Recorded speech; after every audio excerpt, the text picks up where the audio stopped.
Let me give a simple example. Look over here with me. This is not a lesson about invasions, but take a position like this.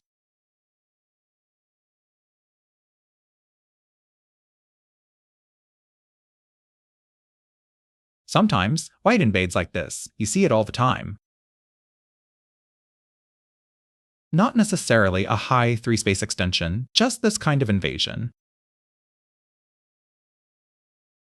The moment some students see this invasion, they think, take away white space, or connect underneath.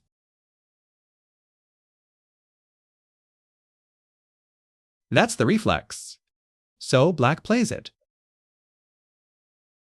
White hanes, and now black starts thinking. At least, that's a habit. Some students never think. That hane freezes them. Should I cut upward or pull back?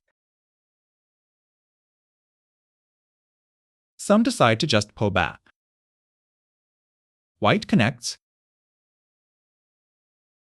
Now black stone is cut off, essentially lost. A bad result for black. Others feel the stone at A is dying. So they run out with 1 space jumps. With one simple invasion, white has ruined your framework, strengthened white's own territory, and left you with a weak group.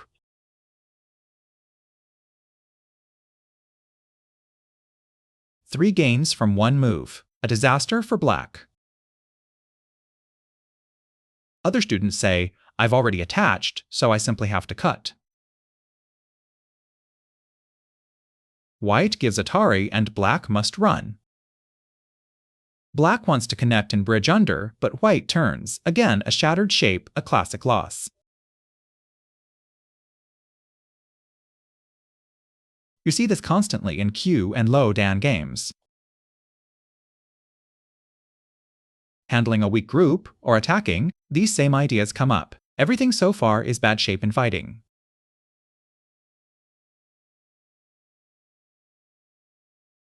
The simple answer, black jumps out. Let white invade. Locally, it does little. Compare both sides. Black has 2 stones on the right, white has 3 behind. Looking only at these stones, it is an even fight. Black's first thought should not be killing the invading group. The normal move is to jump out. If white jumps, black jumps. If white heads for the center, so does black.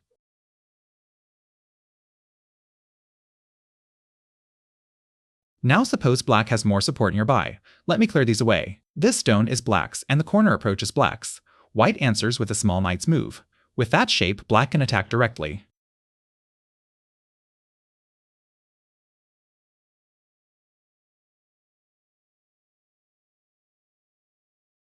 Earlier, white had too much backup.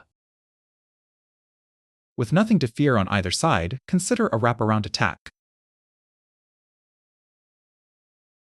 These are all good. That example used a high position.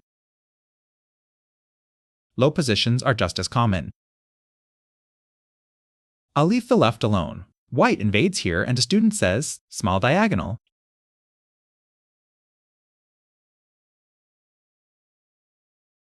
In review, I always ask, what is the point of that diagonal attachment?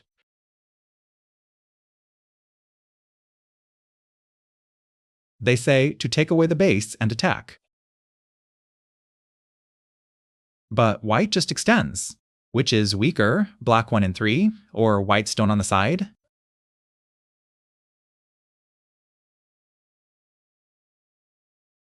Which one? Clearly, black is thinner than white. Black runs, white jumps. On the right, white still has the corner placement, and outside, black ends up surrounded. So, right in front of you, this position develops serious problems. Poor shape control. Better to attach and press, or play the small diagonal. Let white live inside, black takes outside influence.